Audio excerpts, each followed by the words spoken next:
On to week 105 of World War II, August 29th, 1941. The Allies invade Iran. Barbarossa continues. Okay. Fun times, I guess. Well, not fun times for the people living in this time. Also, I'm not really having a fun time in the time I'm living right now. World kind of sucks. Anyways. No, he won't listen to me. No. No, he won't listen to you either. What are we talking about? Who should we send? I don't know. What about Heinz? Yeah? Oh, he's talking about Hitler. Cool. Heinz, yeah. August 29th, 1941. This war grows bigger and bigger as the months roll on, and this week is no exception. This week, Britain and the Soviet Union invade Iran. But what did Iran do? They just sitting there menacingly. I'm Indy Nidell. This is World War II.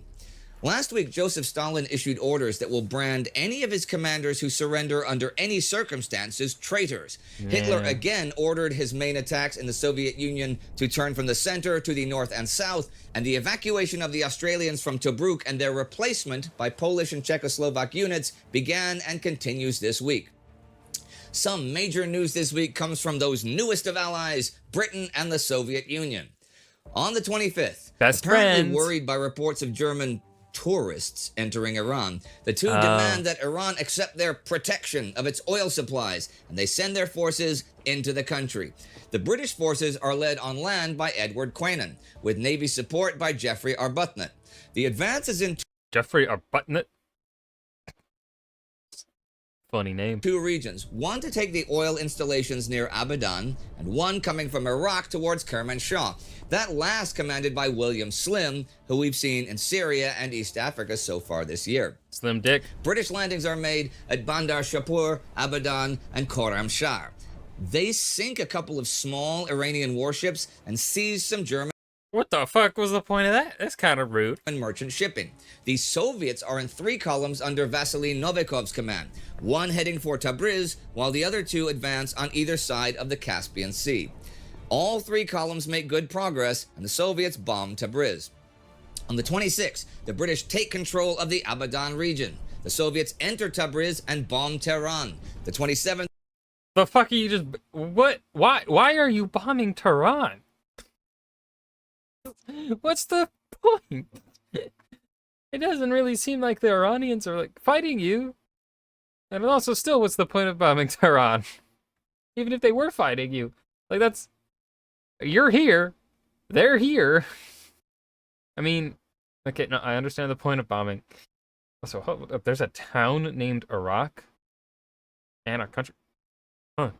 Learned something new. The British take Shahabad towards Kermanshah, and in the south take Awaz. The Iranian government resigns. The 28th, a new government takes office in Iran under Ali Farougi and orders a ceasefire. Negotiations with the British and Soviets begin, and on the 29th, the fighting comes to an end in... Okay, so there was fighting. Okay. In Iran. The British and Soviets will link up the 31st at Kazvin. Looking into the future... On September 9th, the Iranian government will agree on the final terms. The invaders will occupy certain points in the country, but agree to stay out of Tehran.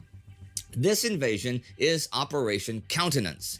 Another operation launched the 25th is Operation Gauntlet, in which British, Canadian, and Norwegian commandos raid Spitsbergen up near the North Pole and destroy stores of coal, oil reserves, and mining machinery. The Soviets and Norwegians want to deny their installations there to the Germans. Hold on, I want to watch that explosion again. That was pretty cool. And destroy stores of coal, oil reserves, and mining. Love how you can see the visualization sort of the sound wave there. That was machinery. Cool. The Soviets and Norwegians want to deny their installations there to the Germans. They also evacuate 2,000 Russian civilians to Archangel. They also evacuate 50 French officers. Yep. You see, those guys had been captured by the Germans in May last year and sent to a POW camp in East Prussia. They escaped from there to the Soviet Union, and from there had hoped to join the Free French, but the Soviets interned them on Spitsbergen. They are... What the fuck, Russia? ...are now free. There is a lot of action in other northern parts this week in the Soviet Union. On the 23rd, Klim Voroshilov sends the 48th Red Army to defend attacks on Leningrad from the southeast. The Stavka then divide Marky and Popov's northern front, though, into the Leningrad front, still under Popov, and the Karelian front under V.A. Frolov. Then on the 27th, the GKO, the State Defense Committee, takes direct control of these fronts and the Northwestern Front by dissolving Northwestern High Command and merging its staff with the Leningrad Front. This ends Voroshilov's control over the military situation at Leningrad. But German Army Group North Commander Wilhelm von Lieb's forces are on the move. Rudolf Schmidt's 39th Motorized Corps captured Lyub on the 25th, and his units reached the Neva River the 29th. The 18th Motorized Division from the 29th Corps take Kirishi and threatens to split the Soviets defending southeast of Leningrad. On the 29th, the Germans take Mega, cutting the last railway link between Leningrad and the rest. What does that word even mean? Or at least what is the root of this? What? Of the Soviet Union. Lieb orders his forces that day to surround Leningrad. Also in the area, on the 28th, Tallinn falls to German forces and Estonian volunteers. Now, 27th, 23,000 Soviet military personnel and sympathetic civilians are evacuated from Tallinn in the Baltic Dunkirk. Vladimir Tributs of the Red Navy has the Baltic fleet of 190 ships there. Damn. That have to cross nearly 250 kilometers of water between two coasts occupied by the Germans. The waters are mined, and the Soviets have no aerial support. So between mines, the Luftwaffe, and German coastal guns, 25 of the 29 large transport ships are sunk. Ooh. Martin Gilbert says 10,000 people total perish, though some sources place the number as over 12,000. And even further north. Let's go right in the middle, 11,000. This week, on the 28th, the Finns take Viipuri. They are not far from reaching their former border positions that fell to the USSR last year. God, that was only last year. Soviets are also losing some ground in the center this week. Semyon Timoshenko's Western Front has been fighting for nearly 2 weeks solid, but its mission has been expanded to take Velizh, Demidov, and Smolensk. But so far, his 22nd and 29th armies have been pushed back by Hermann Hoth's panzers, and the 22nd is surrounded near Veliki Luki and savaged. By the 26th, Veliki Luki falls, yielding 34,000 prisoners and 300 guns to the Germans. But Army Group Center Commander Fedor von Bock is aware that this sort of limited offensive is not going to destroy the Red Army, and he writes the 25th that his armies, which have been mainly on defense lately, can't hold much longer the way things look now. I am being forced to spread the reserve which I so laboriously scraped together for the hoped-for attack behind my front just to have some degree of security that it will not be breached. If, after all the successes, the campaign in the East now trickles away in dismal defensive fighting for my army group, it is not my fault. Damn, he's establishing that real quick. It's not my fault. Not my responsibility. He has reason for dismay, since a couple of days earlier, he and Army Command Chief of Staff Franz Halder give Panzer Group Commander Heinz Guderian the task of persuading Adolf Hitler to drive on towards Moscow instead of diverting forces to the north and south. On the 23rd, Bock requests that Guderian be granted an audience. So Guderian heads to Rastenburg, but before he sees Hitler, he is greeted by Army Commander Walter von Brauchitsch, who tells him, "I forbid you to mention the question of Moscow to the Fuhrer. The operation to the south has been ordered.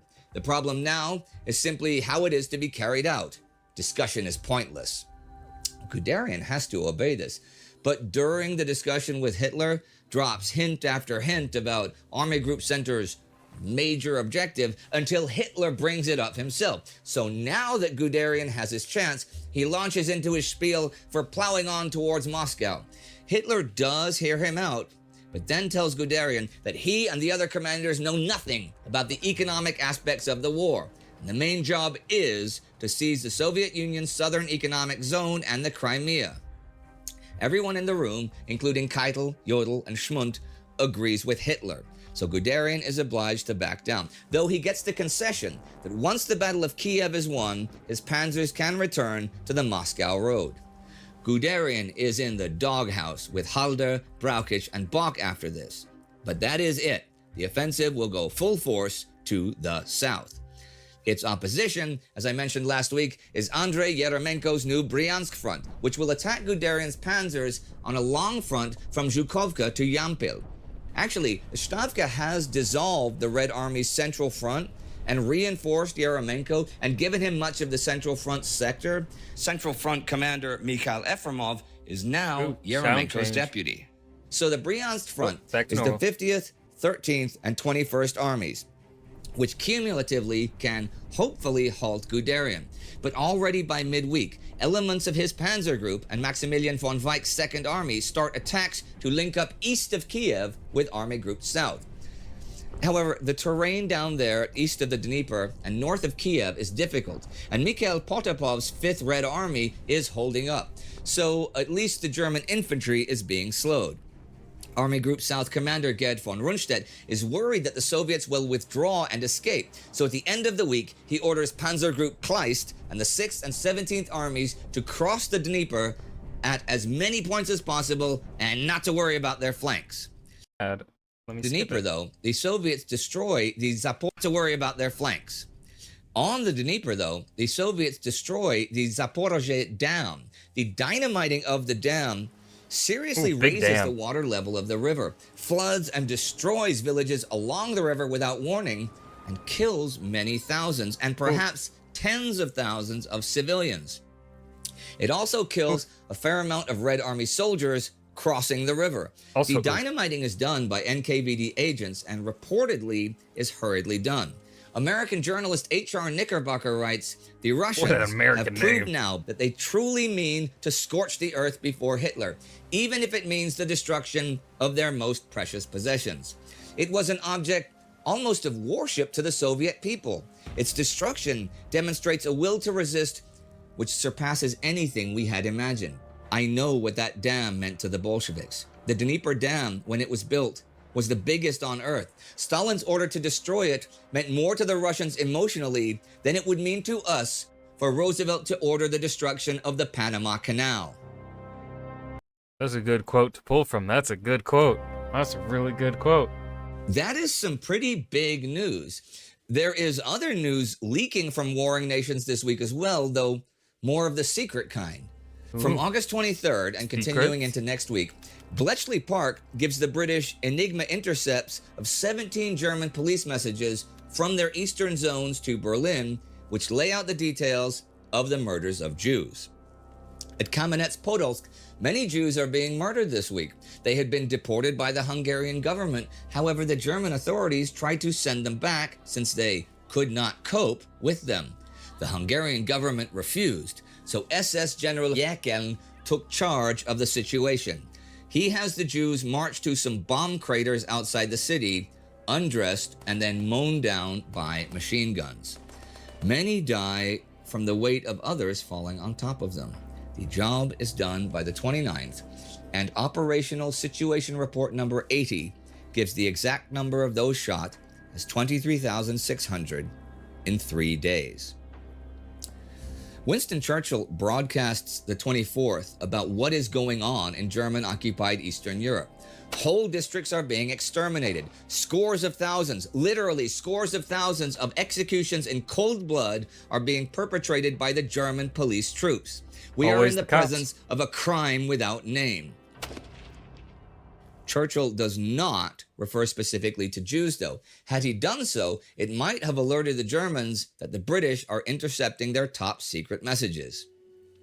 But there is civilian unease about some of the Nazi programs, even at home in Germany. In fact, public unease in Germany over the T4 euthanasia program has been growing and growing. This week on the 24th comes Hitler's order to end the program.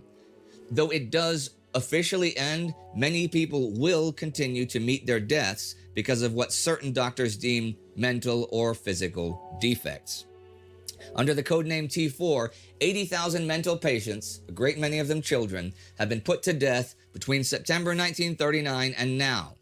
That's more than 100 per day. And with that, I will end the week.